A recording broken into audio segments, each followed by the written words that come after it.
نحمده ونصلي على رسوله الكريم اما بعد فاعوذ بالله من الشيطان الرجيم بسم الله الرحمن الرحيم رب اشرح لي صدري ويسر لي امري واحلل عقدة من لساني يفقهوا قولي. آیت الکرسی کی خاص باتیں کیا ہیں؟ یہ قرآن مجید کی سب سے بڑی آیت ہے. ٹھیک ہے، جو شخص رات کے وقت اس کو پڑھتا ہے شیطان اس کے قریب نہیں آتا. گڈ. اس ایک آیت کے اندر 10 صفات کا ذکر ہے اور ہر ایک کا بہت عظیم معنی ہے، بہت گریٹ معنی ہے، اس کا گریٹ میننگ ہے. اس کے علاوہ قرآن مجید کی کوئی اور ایسی آیت نہیں جس میں اللہ سبحانہ وتعالیٰ کی اتنی صفات بیک وقت جمع کر دی گئی ہوں. تو گویا ایک طرح سے یہ آیت اللہ سبحانہ وتعالیٰ کا بہت بہترین جامع تعارف ہے اور ایک بہت پاورفل آیت ہے. اس کے فائدوں میں سے کوئی خاص فائدہ بتائیے. کہ شیطان کے دور ہونے کے علاوہ اوور آل انسان محفوظ رہتا ہے، اللہ کی حفاظت میں ہوتا ہے. اور ہر نماز کے بعد پڑھنے والا، جی ہاں، چند موٹی موٹی باتیں اس کے بارے میں یاد ہونی چاہیے. اب ہم اللہ سبحانہ وتعالیٰ کے ناموں کے بارے میں دیکھتے ہیں کہ جو اس آیت کے اندر آئے ہیں. سب سے پہلا نام کون سا ہے؟ اللہ. اور اللہ تعالیٰ کا ذاتی نام ہے. گڈ. اور سب سے مشہور بھی، greatest name and most famous.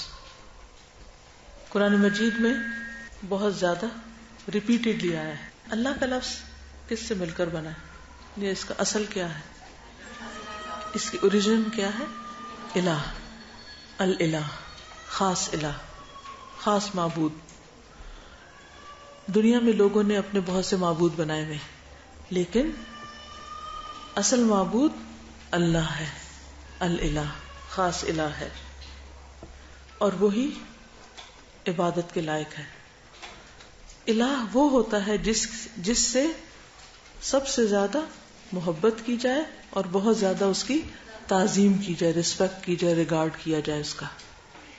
جیسے بتوں سے لوگ محبت بھی کرتے ہیں اور بہت ان کا ریگارڈ بھی کرتے ہیں، عزت بھی کرتے ہیں.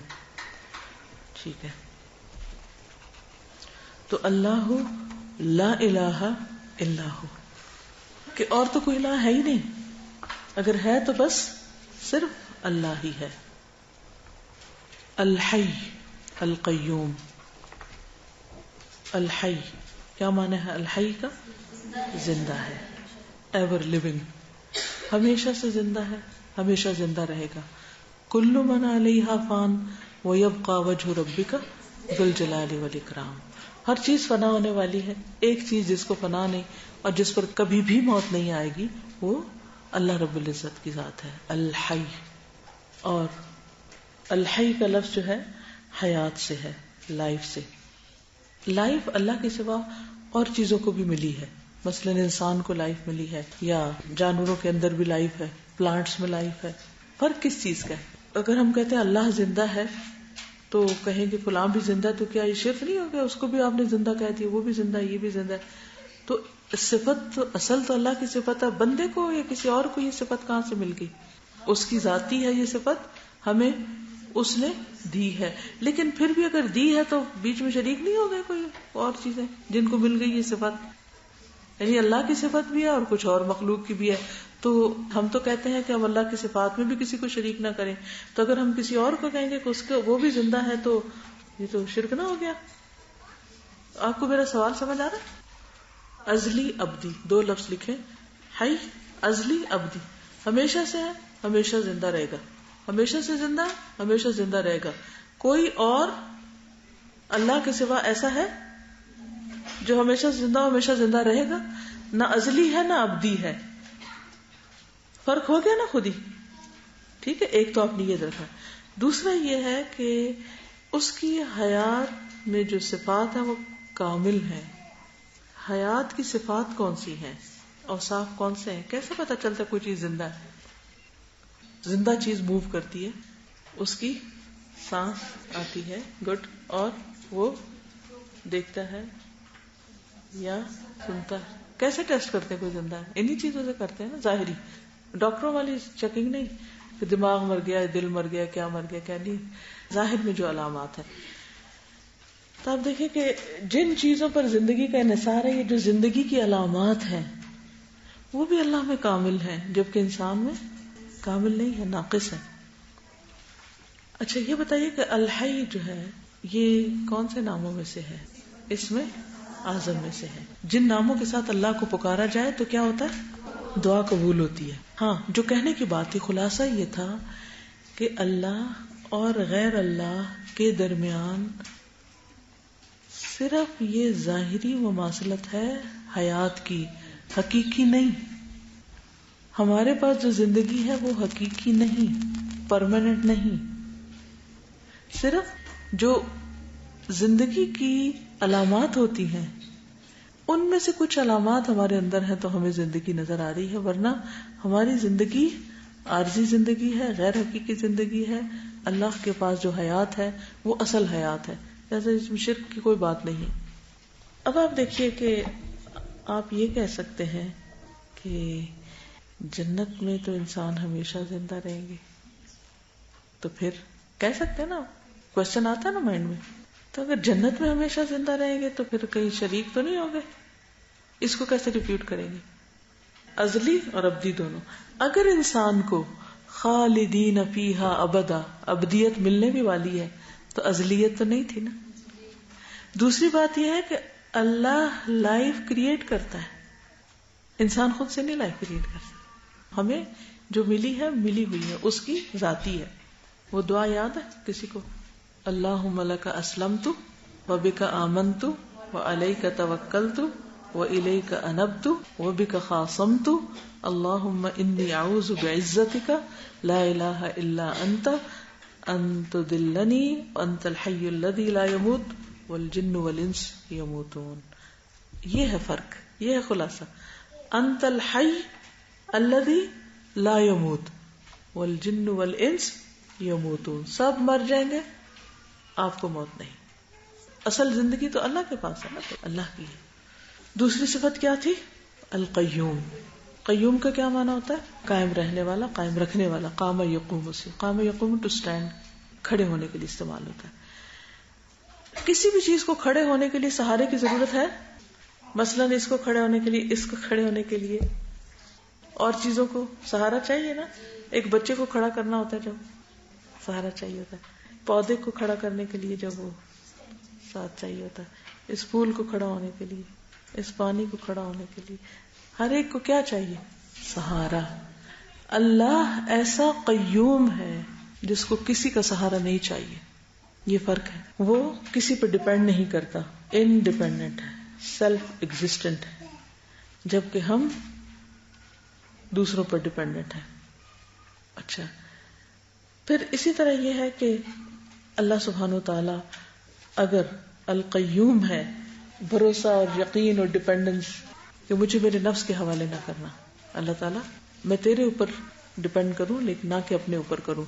اور وہ دعا بھی مانگتے نا، یا حی یا قیوم برحمتک استغیث اصلح لی شأنی کلہ ولا تکلنی الی نفسی طرفۃ عین. صرف پلک جھپنے کی دیر بھی میں اپنے اوپر ڈیپینڈ نہ کروں، اپنے اوپر ریلائے نہ کروں، اپنے اوپر سہارا نہ لوں کہ میں کر لوں گی، یا میرے اندر ہے، یا میرے پاس ہے، یا میری طاقت ہے.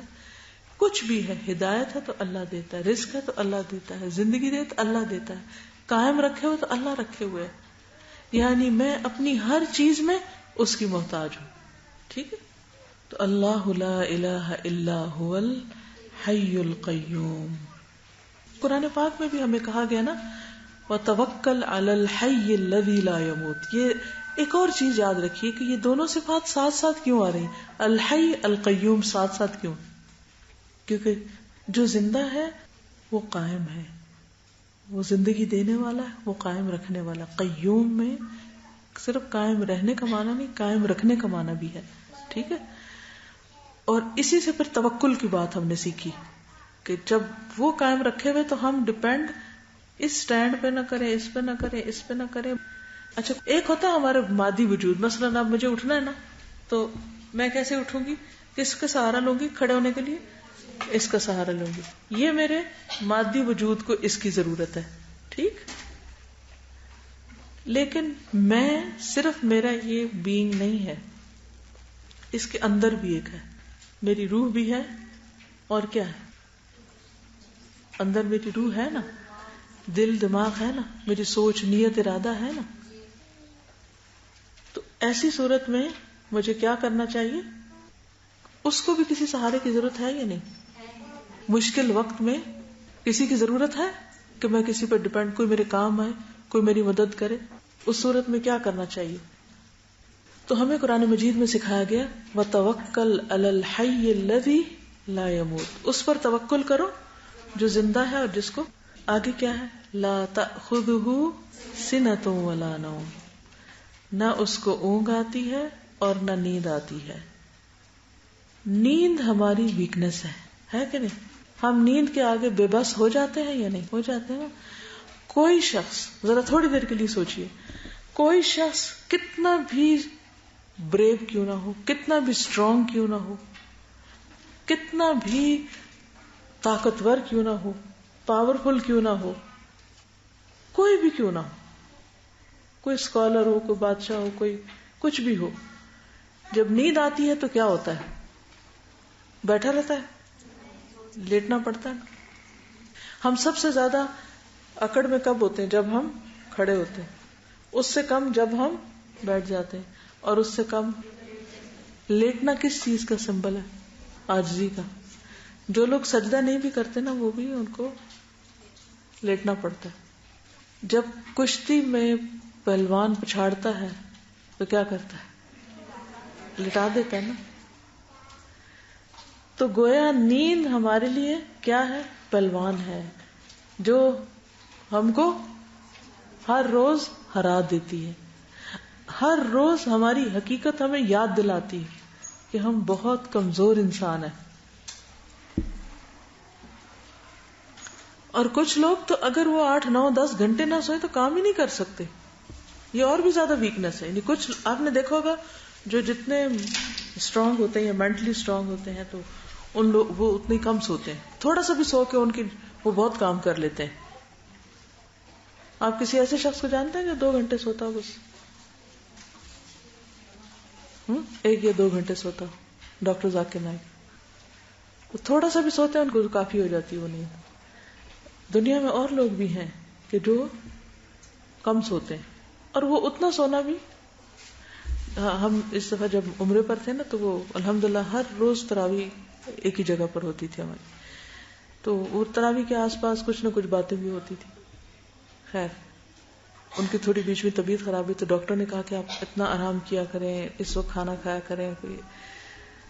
تو وہ کہتے ہیں کہ مجھے موت سے نہیں ڈراؤ, اگر میں مر بھی گیا تو مجھے اس بات کی فکر نہیں, کیونکہ میں نے عام شخص اپنی زندگی کے اتنے گھنٹے استعمال کرتا ہے روزانہ, تو اگر میں عام لوگوں کی نسبت 6 گھنٹے یا 4 گھنٹے بھی روز زیادہ استعمال کرتا ہوں تو آلریڈی میری لائف دوسروں کے مقابلے میں زیادہ ہے.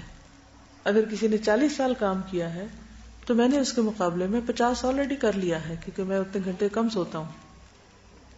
اصل میں زندگی ہماری زندگی کیا ہے؟ جب ہم جاگ کے کچھ کر رہے ہوتے ہیں, اور جب ہم کچھ کر نہیں رہے تو سو رہے ہوتے ہیں, تو وہ تو مرے ہوئے ہوتے ہیں.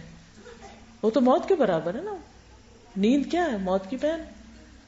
تو اس میں وہ تو کچھ نہیں کر رہے ہم, گویا ہم ہے ہی نہیں دنیا میں. تو جتنا زیادہ کوئی اپنے نفس کے ہاتھوں ویک ہوتا ہے, کمزور ہوتا ہے, جس کی زندگی میں کوئی مقصد نہیں ہوتا, اس کو سونے کے سوا کوئی کام نہیں ہوتا, اور وہ اسی پہ ہی ناراض رہتا ہے, مجھے سونے نہیں دیا گیا, میری نیند نہیں پوری ہوئی. وہ اس کے سر پہ سوار رہتی ہے بات. اتنا سیلف پٹی کا شکار ہو جاتے ہیں اگر کسی دن کم سونے کو ملے. بھوکے رہ لیں گے, کھانا نہ ملے کوئی بات نہیں. اگر نیند آ رہی ہے, مثلا اگر 2 چیزوں میں ایک میں چوائس کرنی پڑے, سونے اور کھانے میں, اگر نیند آ رہی ہے اور کھانا بھی رکھا ہوا, تو بعض اوقات آپ نے دیکھا کہ مزیدار بھی کھانا پڑا ہو نا تو ہم کہتے ہیں بس ہمیں سونے دو. ایون بعض اوقات شدید پیاس بھی لگی ہوتی ہے, لیکن اگر نیند آ رہی ہے تو ہم کہتے ہیں چھوڑو پانی, اگر پانی پیے تو آنکھ کھل جائے گی, اس لیے سو جاتے ہیں, اٹھ کے پانی پی لیں گے. یعنی انسان اتنا کمزور ہے، اتنا بے باسا نیند کے آگے. اب اس کمزوری اپنی کو دیکھیے اور اللہ سبحانہ وتعالیٰ کی ذات کو کہ وہ کبھی سویا ہے ہی نہیں. صرف ایک ہی ہستی جو کبھی نہیں سوئی کیا اس کو اونگ بھی نہیں آتی. کیونکہ اگر ہم کبھی تھوڑا سوئے نا تو پھر سارا دن کیا کرتے رہتے ہیں، ادھر سوئے ادھر سوئے ادھر سوئے، نہ پتا چلتا لوگوں میں بیٹھے ہیں، نہ پتا چلتا کسی نماز پڑھ رہے ہیں، حتیٰ کہ ہم نماز میں بھی سو جاتے ہیں. کبھی سوئے آپ نماز میں؟ کلاس میں تو خیر وہ تو بہت ہی اچھی سونے کی جگہ ہے، میٹھی میٹھی لوریاں مل رہی ہوتی ہے تو سونا ہی سونا ہے. تو انسان کی بہت سی ویکنیس ہے، لیکن اس میں سب سے بڑی ویکنیس اس کی نیند ہے. بھوکا بھی انسان زندہ رہ لیتا ہے، لیکن اگر اس کو مسلسل کچھ عرصہ جگایا جائے تو مر جائے، برداشت ہی نہیں کر سکتا. یعنی کوئی نسخہ ہے ہی نہیں کہ آپ اپنے آپ کو، مثلا مہاتما بدھ اور لوگوں نے کئی دن فاقے بھی کیے پھر بھی زندہ بچے رہے، لیکن سونے سے وہ بھی نہیں. کہیں نہیں آپ کو پوری تاریخ میں یہ نہیں ملے گا کہ فلاں بندہ تھا ولی اللہ وہ کبھی سویا ہی نہیں تھا. نو وے. یہی سے فرق ہو جاتا خالق اور مخلوق میں. ہاں نیند تو سولی پر بھی آ جاتی، سلیب پہ بھی آ جاتی، لیکن اللہ سبحانہ وتعالی کبھی نہیں سوتے، سوئے ہی نہیں، کبھی غافل ہوئے ہی نہیں. جب قرآن پاک میں آتا ہے نا وَمَا اللَّهُ بِغَافِلٍ عَمَّا تَعْمَلُونَ، کیا مطلب اس کا؟ اللہ غافل ہی نہیں ان کاموں سے جو تم کرتے ہو. مطلب یہ ہے کہ وہ کسی وقت بھی نہ سوتا ہے، نہ نیند آتی، نہ اونگ آتی ہے کہ وہ بھول جائے اور اس کو پتہ ہی نہ چلے کہ بندے کیا کر گئے. کیونکہ اگر وہ سو جائے یا اس کو اونگ آ جائے تو پھر کیا ہوگا؟ بعض اوقات ایسا ہوتا ہے نا، آپ جیسے آپ میں سے کچھ مدرز ہوں گی، کبھی آپ کی طبیعت خراب ہو، کبھی بخار ہو، یا کبھی آپ آکورڈ ٹائم پہ سو جائیں تو بچے کیا کرتے ہیں؟ گھر کا نظام کتنا خراب ہوتا ہے اگر آپ دیر سے اٹھیں یا آپ دن میں زیادہ سو جائیں یا آپ رات جلدی بھی سو جائیں تو سب سے آخر میں سونا پڑتا ہے کہ سب سو جائیں پھر ہم سوئیں گے، گھر تب نظر رکھنی ہوتی. تو اللہ سبحانہ و تعالیٰ تو سارے بندوں کے اعمال دیکھ رہا ہے اور کبھی بھی غافل نہیں ہوا ان سے. اس لیے اس میں اور بندوں میں، مخلوق میں بہت بڑا فرق ہے. لا تأخذہ سنۃ ولا نوم، نہ اس کو اونگ آتی ہے اور نہ اس کو نیند آتی، کسی لمحے بھی وہ غافل نہیں ہوتا. اگر ہم دن کے وقت کوئی کام کرتے ہیں تو ہمارے اعمال شام کے وقت اللہ تعالی کے پاس پہنچ جاتے ہیں، اور اسی طرح رات کے اعمال صبح کے وقت. دن کے کام رات کے وقت اور رات کے کام صبح کے وقت اللہ کے پاس پہنچ جاتے ہیں، اور وہ ہر دم ہمارے اعمال کو دیکھ رہا ہوتا ہے. رات اور دن کے علاوہ آپ دیکھیے کہ جب ہمارے ہاں رات ہوتی ہے تو دنیا کے کسی اور حصے میں دن ہوتا ہے. یہاں دن کے 12 بجے، وہاں رات کے 12 بجے، وہاں رات کا 1 بجے اور یہاں دن کا 1 ہے. تو اگر اللہ سبحانہ وتعالیٰ ہماری طرح رات کو سو جائیں تو وہ لوگ تو پھر موج کریں، جو چاہیں کریں، ان کو دیکھنے والا کوئی ہو ہی نہ. تو اللہ تعالیٰ ان کو بھی دیکھتا ہے، سب کو دیکھتا ہے اور سوتا نہیں. لہو ما فی السماوات و ما فی الارض، اسی کے لیے ہے جو کچھ آسمانوں میں ہے اور جو زمین میں ہے. ہیون اور ارتھ میں جو کچھ ہے سب اس کی ملکیت ہے، وہ مالک ہے، وہی مالک. یہ بھی کہا جا سکتا ہے کہ اللہ ہر چیز کا مالک ہے، لیکن یہ کہا کہ لہو، سب سے پہلے لہو، اسی کا ہے. اور اس لہو کی وجہ سے کلام میں حصر پیدا ہو گیا. اگر آپ عربی گرامر تھوڑی سی جانتے ہو تو حصر کا مطلب ہے کہ حصار کر لیا، یعنی کہ کوئی چیز اس آسمان اور زمین میں ایسی ہے نہیں جو اس کی ملکیت نہ ہو. ہر چیز ہی اس کی ملکیت میں، ہر چیز کا مالک وہی ہے. کوئی بھی کریشن جو زمین میں ہے، اب گنیے اس کو، جانیے اس کو، دیکھیے اس کو، کون کون سی. آپ میں سے کوئی اسکول ٹیچر ہیں، بچوں کو آپ اینیمل کنگڈم کے بارے میں بتاتے ہیں، کتنے قسم کے اینیملز ہوتے ہیں؟ 4 لیگڈ، کرال کرتے ہیں، ایمفیبینز.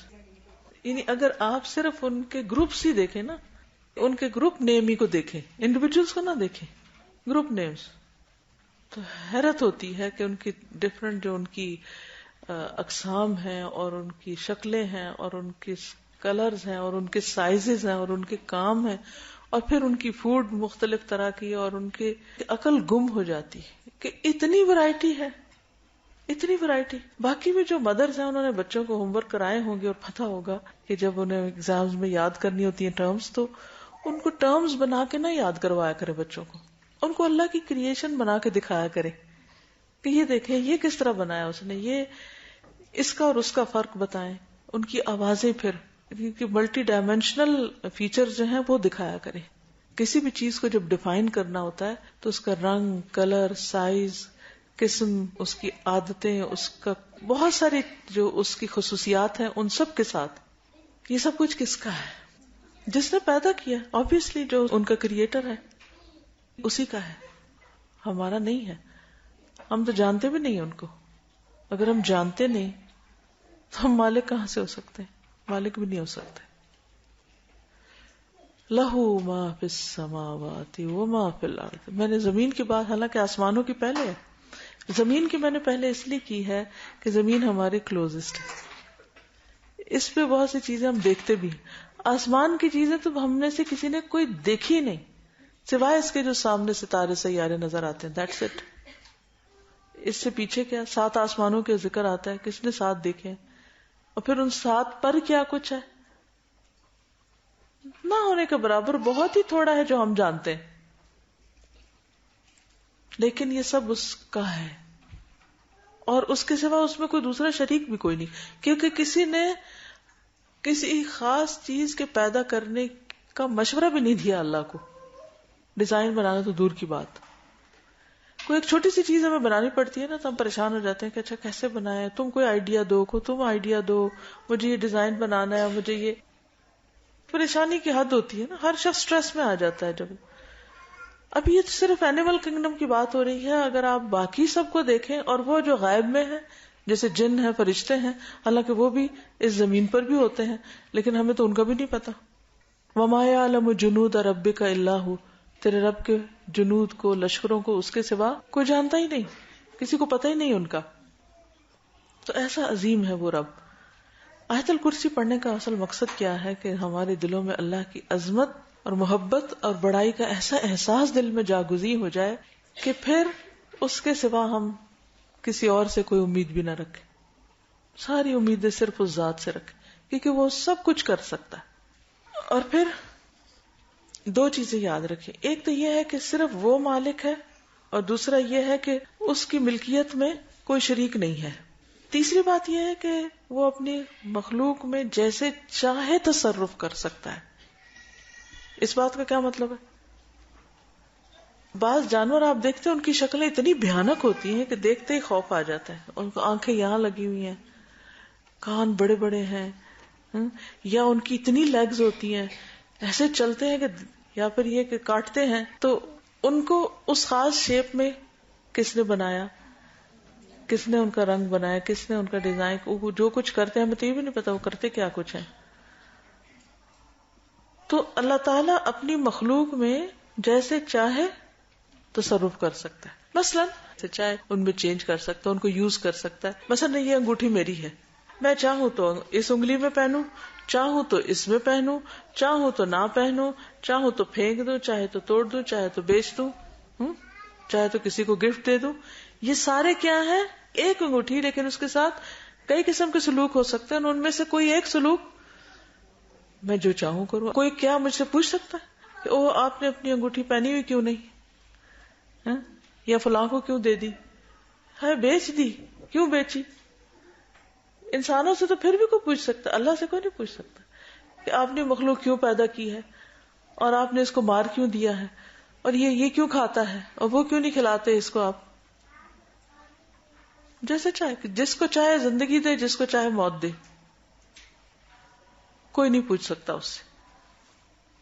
یہ سب اسی کے اطاعت گزار ہیں، اللہ کے فرما بردار ہیں، کسی اور کے نہیں.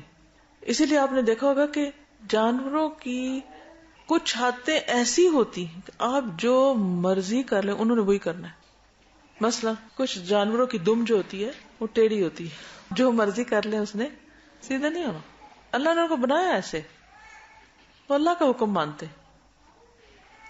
اپنی ساخت میں، اپنے کاموں میں، اور اسی اپنی خاص زبان میں تسبیح کرتے ہیں، اور اپنی حیات نہیں چھوڑتے، اپنی عادتیں نہیں چھوڑتے. جو اللہ چاہتا وہی ہوتا ہے. پھر آپ دیکھیے کہ اگر ہم اس میں صرف آج تم بہت جانوروں کی باتیں کر رہے ہیں، لیکن آپ ستاروں سیاروں کو دیکھیں. آپ چاہیں ان کا سائیکل چینج ہو جائے، سورج نکلنے کا وقت تبدیل کر دیں، آپ چاند کی روشنی کچھ ڈگری بڑھا دیں، کم کر دیں، سائز بڑھا دیں، چھوٹا کر دیں، ہے ہمارا بس چلتا ہے؟ کچھ بھی نہیں. اس سے کیا پتہ چلتا ہے کہ یہ ہماری ملکیت نہیں ہے، یہ اللہ کی ملکیت ہے. بات یہی ہے کہ اللہ ان کا مالک ہے، وہی ان کو سسٹین کرتا ہے، وہی ان کی تدبیر کرتا ہے، وہی ان کو قائم رکھے ہوئے ہے.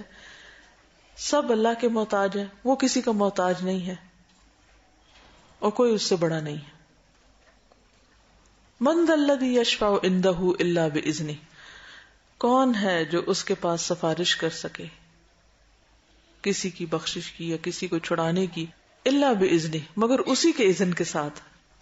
سفارش کے لیے بھی اس کی اجازت چاہیے، کیونکہ اللہ تعالیٰ ساری مخلوق کا مالک ہے، ساری مخلوقات اس کی ہیں، تو اس لیے مخلوق میں سے کوئی ایسا نہیں جو اللہ کی مرضی سے آگے بڑھ سکے. من ذا الذی، سارے جو اس کے مخلوق ہیں، تو ہے کوئی جو اس کی مخلوق میں سے اس کے اذن کے بغیر ایک پتا بھی توڑ دے؟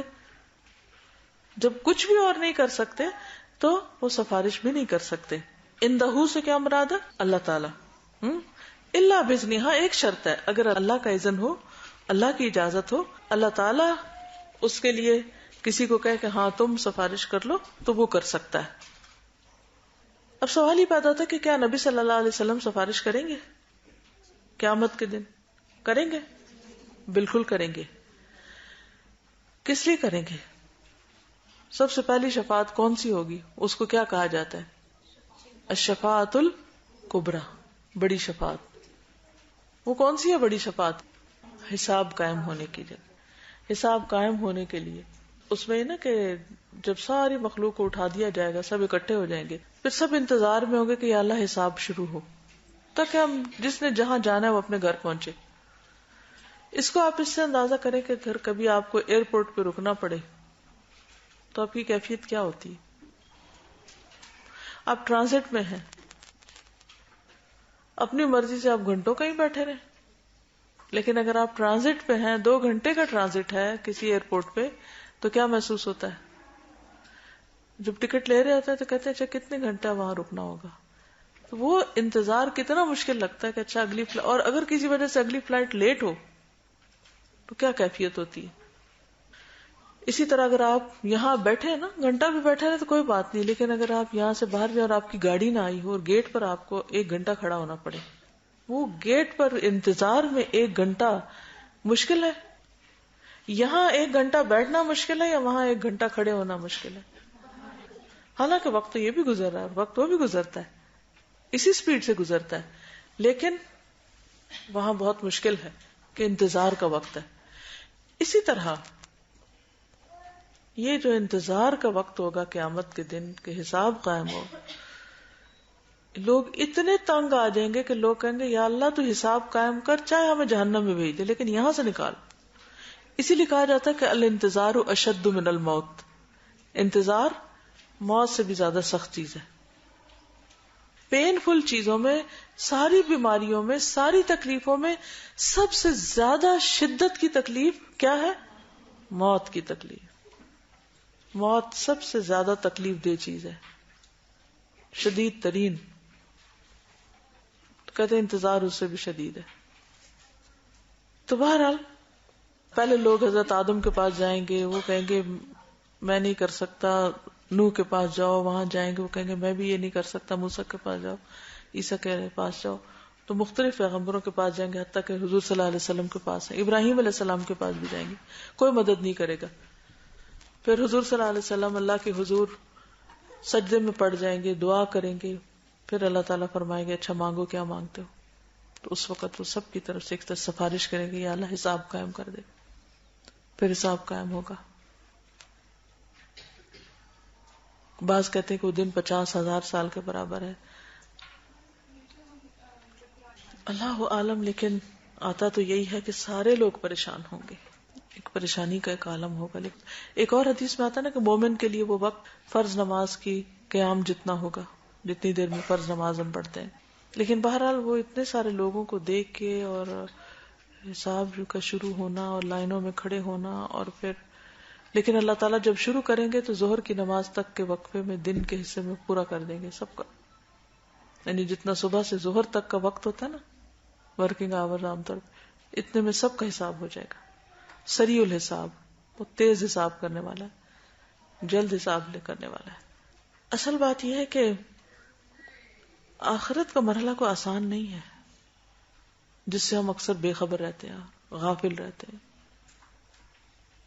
کبھی سلگتی لکڑی دیکھی، جلتی لکڑی دیکھی، کبھی کوئلہ جلتا دیکھا ہے؟ اس کے اندر ایک عجیب جلنے کی آواز ہوتی ہے، ایک سلگ سی ہوتی ہے نا. سوچئے کہ جو لوگ جہنم میں جائیں گے ان کے جسم اسی طرح کوئلے کی طرح سلگ رہے ہوں گے. کو معمولی نہیں ہے آگ کا عذاب، اور ان چیزوں سے بچنے کی ضرورت ہے. تو دوسری شفاعت ہوگی جہنم سے اہل ایمان کو نکالنے کی. پہلی تو ہے کہ حساب قائم ہو، اور دوسری شفاعت کہ کس کس کو جہنم سے نکالا جائے. آپ دیکھیں کہ صرف چند لمحے اگر تیل پڑ جائے نا ہاتھ پہ، کیا کیفیت ہوتی ہے. تھوڑی دھوپ لگ جائے، کچھ ہو تو کچھ لوگ تو سیدھے جنت میں چلے جائیں گے، خوش قسمت، بے حساب چلے جائیں گے. لیکن کچھ لوگوں کو حساب دینا ہوگا، وہ انتظار کریں گے، کھڑے ہوں گے. کچھ لوگ جہنم میں چلے جائیں گے اور پھر وہاں سے حضور صلی اللہ علیہ وسلم کی شفاعت کے ساتھ نکالے جائیں گے. بعض لوگ ڈٹ کے غلط کام کرتے ہیں. کیا کہتے ہیں کہ اللہ کے رسول ہماری شفاعت کر دیں گے. تو یہ بات یاد رکھنی چاہیے کہ کون ہے جو سفارش کرے مگر اللہ کے اذن کے ساتھ. تو کون ہے؟ اللہ ہی ہے جو اصل اجازت دے گا. ہاں حضور صلی اللہ علیہ وسلم شفاعت کریں گے، لیکن اس وقت کریں گے جب لوگ پریشان ہوں گے حساب قائم کرنے کے لیے، اور دوسرے جب لوگ جہنم میں چلے جائیں گے، حتیٰ کہ آخری شخص جس کے دل میں رائی دانے برابر بھی ایمان ہوگا اس کو بھی جہنم سے نکال لیا جائے گا. لیکن جو پکے کافر اور پکے منافق ہوں گے ان کا ٹھکانہ ہمیشہ ہمیشہ ہمیشہ کے لیے آگ ہوگا. اللہ تعالیٰ ہم سب کو اس سے محفوظ رکھے اور ہر طرح کے کفر سے بچائے. یعلم ما بین ایدیہم وما خلفہم، وہ جانتا ہے جو ان کے سامنے ہے اور جو ان کے پیچھے. یعنی اس کا علم اتنا وسیع ہے کہ آگے پیچھے کا سب جانتا ہے. اللہ کے سوا کسی اور کا علم اتنا وسیع نہیں ہے. اور پھر چھوٹی بڑی ہر چیز پر اس کا علم چھایا ہوا ہے. باریک سے باریک چیز اس کو پتا ہے اور بڑی سے بڑی ہیوج چیز اس کو پتا ہے. دنیا کا بھی پتا ہے، آخرت کا بھی پتا ہے، ماضی کا بھی پتا ہے، مستقبل کا بھی پتا ہے. اس طرح کا علم کسی کے پاس بھی نہیں ہے. ٹھیک ہے، اس کو یہ بھی پتا یعلم ما یلج فی الارض وما یخرج منہا، وہ جانتا ہے زمین میں کیا گیا ہے. کیا کیا جاتا ہے زمین میں؟ کیا جاتا ہے؟ بیج، پانی، مردے، بہت کچھ جاتا ہے. اور جو اس میں سے پھر نکلتا ہے اس کو سب پتا ہے. اور ما ينزل من السماء، کیا کیا اترتا ہے، بارش، وحی اور فرشتے. ٹھیک ہے، رحمتیں، اللہ کے احکامات. ما ينزل من السماء وما يعرج فيها، کیا چڑھتا ہے، اعمال وغیرہ. ہمیں نہیں پتا، اللہ کو پتا ہے، وہ جانتا ہے. پھر یعلم السر وما اخفا، چھپے ہوئے کو جانتا ہے اور اس سے بھی زیادہ مخفی کو، ہر راز کو جانتا ہے جو کسی کو نہیں پتا. نگاہوں کی خیانت جانتا ہے. یعلم خائنۃ الاعین وما تخفی الصدور، جو سینے چھپائے ہوئے ہیں. وَلَقَدْ خَلَقْنَا الْإِنسَانَ وَنَعْلَمُ مَا تُوَسْوِسُ بِهِ نَفْسُهُ، دلوں کے اندر اٹھنے والے وسوسے تک جانتا ہے. ہر چیز وہ جانتا ہے، کہاں چھپ سکتے ہیں، کہاں بھاگ سکتے ہیں. اس کے برعکس مخلوق کے پاس اس علم کا اتنا حصہ بھی نہیں جتنا ایک سمندر میں سے ایک چڑیا چونچ میں ایک پانی کا قطرہ نکالے. ساری مخلوق کا علم بس اس قطرے جتنا ہے اس سمندر کے مقابلے میں، نہ جاننے کے برابر. اول تو ہم کسی ایک فیلڈ کا بھی احاطہ نہیں کرتے، چاہے کوئی کسی میں پی ایچ ڈی ہو یا ماسٹرز ہو یا کچھ بھی تخصص کا درجہ رکھتا ہو، لیکن ہر چیز نہیں جانتا. مثلا آپ دیکھیں کہ صرف اسلامک اسٹڈیز کو ہی آپ دیکھیں، اس میں اگر کسی کی قرآن میں مہارت تو ضروری نہیں، حدیث میں، اگر چلو دونوں میں ہو تو فقہ میں نہیں، اگر چلو تینوں میں ہو تو ہسٹری میں نہیں، اگر چاروں میں ہو جائے تو مزید اور جو اس کے آگے برانچز ہے اس میں نہیں. پی ایچ ڈی بھی کس چیز پہ ہوتی ہے؟ کسی ایک چیز پہ، ایک سبجیکٹ ٹاپک پہ ہوتی ہے، اور وہ بس اتنے چیز کو جو جانتا ہے، باقی کا عام طور پہ وہ بھی جاہل ہوتا ہے. کسی ایک علم کے سارے پہلوؤں کا احاطہ وہ نہیں کرتا. یہ صرف اور صرف اللہ کی شان ہے. وَلَا يُحِيطُونَ بِشَيْءٍ مِّنْ عِلْمِهِ إِلَّا بِمَا شَاءَ، اور اللہ کے علم میں سے وہ کسی چیز کا احاطہ نہیں کر سکتے مگر جو وہ خود چاہے، جتنا وہ خود دینا چاہے. یہ بھی اللہ کی اپنی تقسیم ہے. اسی لیے ہمیں کیا کہا گیا؟ دعا مانگو ربی زدنی علما، کیونکہ وہ دیتا ہے، پیغمبروں کو بھی وہی دیتا ہے اور دوسروں کو بھی وہی دیتا ہے. اس لیے ہمیں اس بات کا حریص ہونا چاہیے، کیونکہ ولا یحیطون بشیء من علمہ الا بما شاء، اللہ کے علم میں سے کوئی شخص کسی بھی چیز کا احاطہ نہیں کر سکتا، بس اتنا ہی جان سکتا جتنا وہ چاہتا ہے. تو پھر اس سے ہم کیا کریں؟ مانگتے رہیں کہ ہمیں اور دے، ہمیں اور دے. اور یہ ایک پسندیدہ چیز ہے، یعنی علم میں اضافہ اور علم میں زیادتی کی خواہش جو ہے ایک بہت پسندیدہ خواہش ہے. پھر آپ دیکھیے کہ انبیاء اور رسل کے پاس بھی جو علم ہے وہ بھی کس کا ہے؟ اللہ کا دیا ہوا ہے. فرشتوں کے پاس جو علم ہے اللہ کا دیا ہوا ہے. بندوں کے پاس جو علم ہے اللہ کا دیا ہوا ہے، چاہے وہ دین کا یا دنیا کا، وہ سائنس کا یا ہسٹری کا، وہ سب اللہ ہی کا دیا ہوا ہے. اور پھر اس علم کو دماغ میں ریٹین کرنے کی صلاحیت، وہ جتنا وہ چاہتا ہے یاد رکھتے ہیں اور جو وہ چاہتا ہے ہم بھول جاتے ہیں. جی شیطان کا ایک بڑا حصہ ہے اس میں. بس اللہ تعالیٰ کی مدد لیتا رہے، اللہ کا ذکر انسان کرتا رہے تو شیطان سے بچ کے وہ ایک مضبوط قلعے میں آ جاتا ہے. ذکر جو ہے نا اللہ کا، یہ بہت ممد و مددگار ثابت ہوتا ہے. ہر موقع پر نبی صلی اللہ علیہ وسلم اللہ تعالیٰ سے دعائیں کرتے ہیں اور مختلف طرح کے اللہ کے ساتھ ایک تعلق کی بات ہے. تو شیطان کا مقابلہ انسان نہیں کر سکتا، اللہ ہی ہے جو انسان کو شیطان سے بچاتا ہے. اعوذ باللہ من الشیطان الرجیم.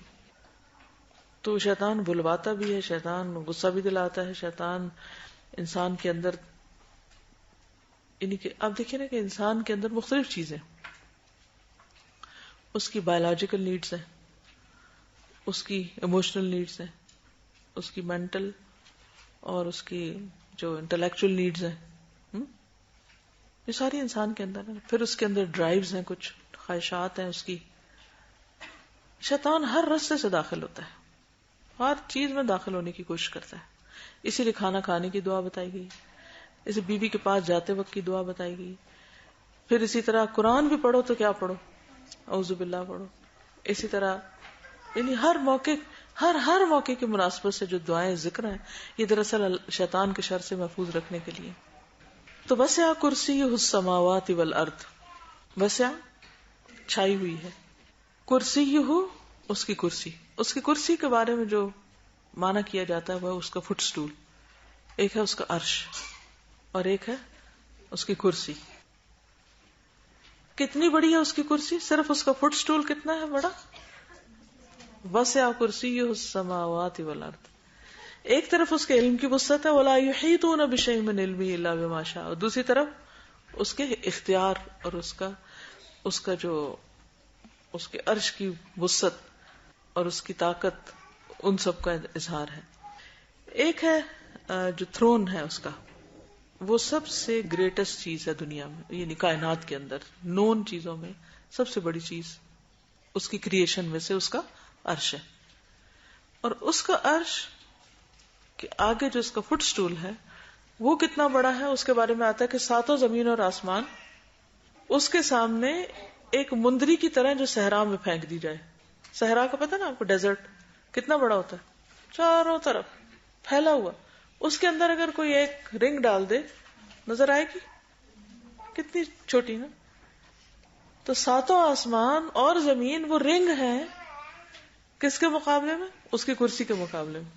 اور اس کی کرسی پھر اسی طرح ہے اس کے عرش کے مقابلے میں، یعنی اس کا جو فٹ سٹول ہے. تو کرسی جو ہے وہ عرش کے بعد سب سے بڑی چیز ہے. ٹھیک ہے، پھر ساتوں آسمان، ساتوں زمینیں اور باقی چیزیں. تو اس سے دراصل اللہ کی عظمت، اس کے علم اور اس کی قدرت کا پتہ چلتا ہے ان دو آیتوں سے.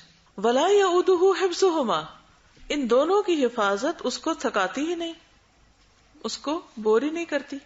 کن دونوں کی حفاظت؟ زمین و آسمان کی حفاظت. وہ سوتا ہی نہیں، وہ آنکھ بھی نہیں جھپکتا،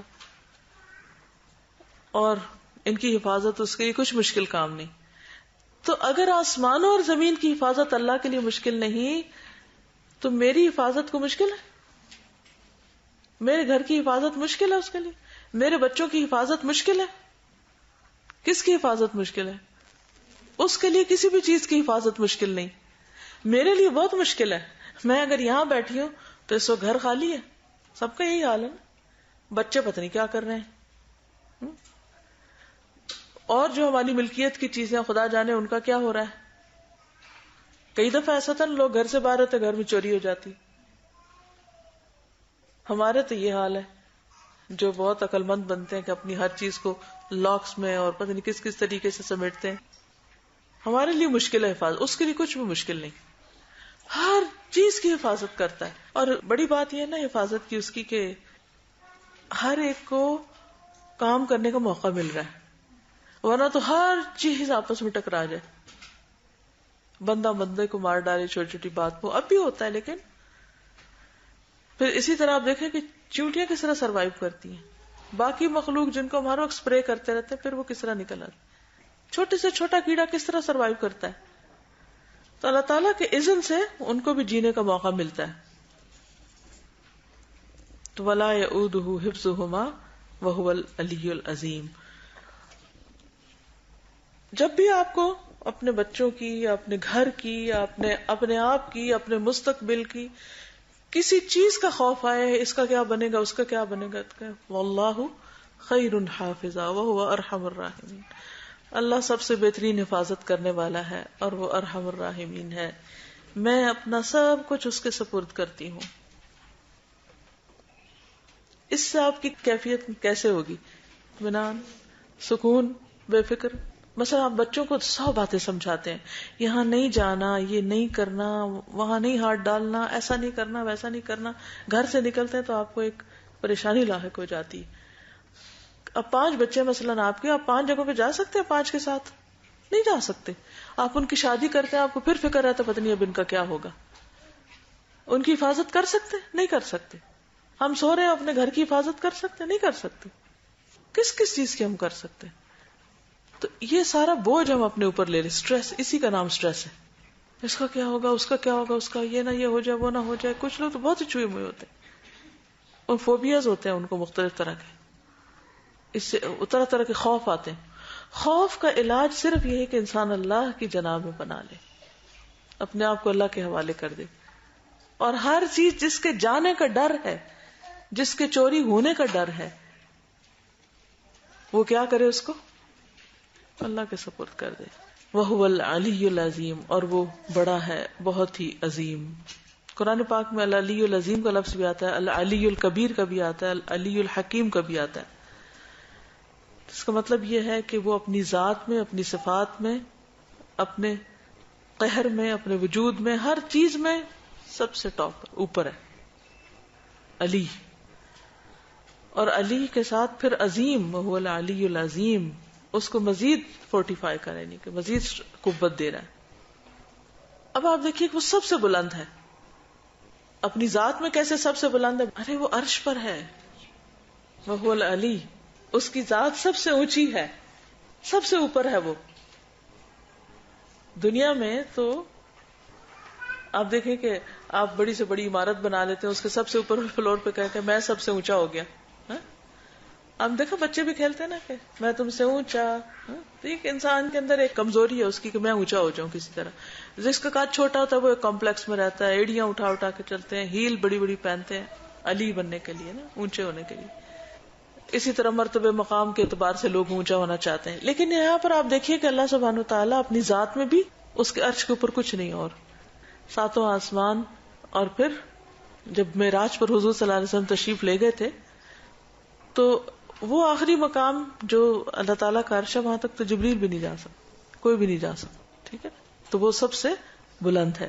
پھر آپ دیکھیے کہ اس کی جتنی بھی صفات ہیں ان میں وہ ہر چیز پر بلند ہے, ہر چیز پر, اپنی قوت میں, اپنے اختیار میں, اپنے ہر معاملے میں وہ سب سے اونچا ہے. اب آپ دیکھیں کہ ہم عام طور پر جب کسی مشکل کا شکار ہوتے ہیں تو ہم کیا چاہتے ہیں, کس کے پاس جائیں؟ کس کے پاس جائیں؟ کسی بڑے کے پاس جائیں. تو اصل بڑا کون ہے؟ اللہ. تو سب سے پہلے تو مسلح بچھائیں اور بڑے کے پاس جائیں, پھر باقی کام کریں. اس لیے العلی, العظیم, اور علو میں تو بلندی آتی ہے نا, اور عظیم میں عظمت ہے. عظمت اور علو میں کیا فرق ہے؟ مقام اور مرتبے کی طرف اشارہ ہے. علو تو اس کا یعنی کہ فزیکلی اس کا سب کے اوپر ہونا ہے, اور عظمت میں مقام, مرتبہ, یہ تمام چیزیں آ جاتی ہیں. مقصد یہ ہے کہ جتنی تعظیم اس کی جانی چاہیے, جتنا بڑا مقام اور مرتبہ ہماری نگاہ میں اللہ سبحانہ وتعالیٰ کا ہونا چاہیے اتنا کسی اور کا نہ ہو. سمجھ گئے؟ وہ ہے العلی العظیم. اسی لیے قرآن پاک میں آتا ہے ما لکم لا ترجون للہ وقارا, کیا ہے تم کو اللہ کے لیے تم کسی وقار کی توقع نہیں رکھتے, نہیں تم اس کی عظمت نہیں کرتے, اس کی اہمیت نہیں دیتے, اس کو امپورٹنس نہیں دیتے. اس کو امپورٹنس دینے کے کیا طریقے؟ اس کی اطاعت کی جائے, اس کی نافرمانی نہ کی جائے. اس کی شان کی بلندی کو دیکھی جائے, اپنے گناہوں کے چھوٹا ہونے کو نہ دیکھا جائے. پھر اللہ تعالیٰ کی شریعت کی تعظیم, اس کے احکام کی تعظیم کی جائے, شاعر اللہ کی تعظیم کی جائے, وہ چیزیں جو اس کے ساتھ ایسوسیٹ کرتے ہیں ان سب کی تعظیم.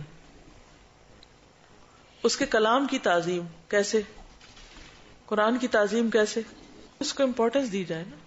اس کے رسول کی تعظیم کی جائے, ان کے مقام, مرتبے, پھر ان کے اقوال وغیرہ. پھر اسی طرح یہ ہے کہ اس کے دین کی تعظیم کی جائے. دین کی تعظیم کا کیا مطلب ہے؟ دین کو رسپیکٹ دینا. بالکل بالکل دین کے شعائر کا مذاق نہ بڑھایا جائے, اس کے احکامات کا مذاق نہ اڑایا جائے, کسی بھی قسم کا, ہر چیز پر اس کو ترجیح دی جائے. یہ دعا آتی ہے اسأل اللہ العظیم رب العرش العظیم ان یشفیک, جب کوئی بیمار ہوتا ہے تو یہ دعا پڑھی جاتی. اب آپ دیکھیں کہ اتنی زبردست دعا ہے, اسأل اللہ العظیم رب العرش العظیم ان یشفیک. تو اللہ کے ناموں کے ساتھ جب ہم اللہ کو پکارتے ہیں تو دعائیں قبول ہوتی ہیں. کہتے ہیں کہ اگر کسی کی موت نہ لکھی ہو تو اس دعا کو پڑھنے سے, جو کوئی بیمار کے پاس جا کے اس پر پڑھے پورے شعور کے ساتھ, تو اللہ تعالیٰ اس کو شفا دے گا. یہ یک نستعین میں لکھی ہوئی ہے, بیمار کی عیادت کے وقت پڑھنے کی دعا ہے. آج کے لیے اتنا ہی کافی ہے کیونکہ پھر مغرب قریب ہے, تو آپ لوگ گھر وقت پہ پہنچ جائیں. لیکن انشاءاللہ نیکسٹ ویک ہم اگلی دعا شروع کریں گے. میں چاہوں گی کہ آپ سب لوگ اچھی طرح اس کا ترجمہ بھی یاد کر لیں, اور اس کے اندر جو اللہ تعالیٰ کی صفات کا ذکر ہے ان کو بھی اچھی طرح اپنے ذہن میں بٹھا لیں. ٹھیک ہے, کچھ کہنا چاہیں یا کوئی سوال ہو تو ایک آدھ سوال کر لیجیے, باقی اجازت پھر. جی آپ فرمائیے. جس کو اللہ اجازت دے کریں گے, مگر جس کو اللہ اجازت دے, حافظ قرآن ہے یا اور کسی طرح اللہ کا محبوب ہے, مقرب ہے, لیکن اٹس ناٹ اوپن.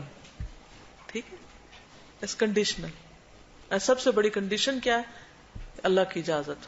وہ کبھی دنیا میں کسی کے ساتھ کام ہوتا ہے نا تو کہتے ہیں فلاں کی اپروول لے کر آئے, اس کے اپروول نہیں تو کام نہیں ہوگا. تو اپروول لینے کا معنی سمجھتے نا اچھی طرح. بس بات یہ ہے کہ ہمیں کیا معلوم کہ انہوں نے اپنے لیے کوئی ایسی دعا کی کہ نہیں. ایک یہ ہے کہ رحمت کے وہ آسپیکٹ یا مظاہر جو ہمیں نظر آتے ہیں ہم اس میں ریسٹرکٹ کرتے ہیں. رحمت کو ہم ڈیفائن صرف ظاہر نظر آنے والی چیزوں میں کرتے ہیں, یا ہم ایکسپیکٹ کرتے ہیں کہ اللہ تعالیٰ کو ہم رحیم اس وقت مانیں گے جب وہ یہ اور یہ اور یہ کرے, اور اگر اس نے یہ نہیں کیا تو وہ رحیم نہیں. یہ نہیں ہے معنی اس کا. مثلاً ایک شخص کی موت ہمارے نزدیک ایک حادثہ ہو سکتی ہے, ایک بہت بڑی ٹریجڈی ہو سکتی ہے, لیکن اس کے لیے وہ ایک بہت بڑی رحمت ہو سکتی ہے, اس کی شہادت ہو سکتی ہے, کیونکہ جو مظلوم مارا جاتا ہے, بے گناہ مارا جاتا ہے. یا یہ کہ وہ اس وقت مر گیا، ہو سکتا ہے اگر وہ زندہ رہتا تو وہ اس سے بڑی مصیبت کوئی دیکھتا. ٹھیک ہے نا. تو ہر چیز اپنے کانٹیکسٹ میں دیکھی جائے گی کہ، اور پھر یہ کہ ہماری ظاہری نگاہیں کچھ اور دیکھتی ہیں اور دوسری طرف کچھ اور ہمارے نزدیک دنیا صرف یہ نہیں ہے جو آنکھ جھپکنے کی دیر ہے. یہاں ہمارے نزدیک دنیا اس سے بڑی چیز، زندگی جو ہے، زندگی کا کانسیپٹ سمجھنے کی ضرورت ہے. زندگی صرف وہ نہیں ہے کہ جو ہم 20 سال 30 سال یہ دیکھتے ہیں. زندگی وہ ہے جو آخرت کی زندگی، جیسے حضور صلی اللہ علیہ وسلم فرمانا کہ لا عیش الا عیش الآخرہ، کہ زندگی تو آخرت کی زندگی ہے جس کو کبھی ختم نہیں ہونا. ایک شخص جس پر دنیا میں کوئی ظلم کر رہا ہے لیکن وہ صبر کر رہا ہے یا اس کو وہ بدلہ نہیں لے سکا، تو اللہ نے اس کے لیے جو آخرت کا دن رکھا ہے، یہ اللہ کی رحمت ہی کا نتیجہ ہے. یہ سورۃ الفاتحہ میں ہم جو کہتے ہیں نا، الحمدللہ رب العالمین الرحمن الرحیم مالک یوم الدین، تو رب کی تعریف کیوں؟ کیونکہ وہ مالک یوم الدین ہے. حیرت ہوتی ہے کہ قیامت کے دن کا مالک ہے تو اس میں تعریف کی کیا بات ہے. یہی تعریف کی ہے کہ وہ ہر چیز کو اپنے وسیع علم کی بنا پر دیکھ کر اس کا فیصلہ کرے گا اور لوگوں کو ان کے ظلم کا پورا پورا بدلہ دے گا. اجازت. السلام علیکم ورحمۃ اللہ وبرکاتہ. سبحانک اللہم وبحمدک، نشہد ان لا الہ الا انت، نستغفرک ونتوب الیک.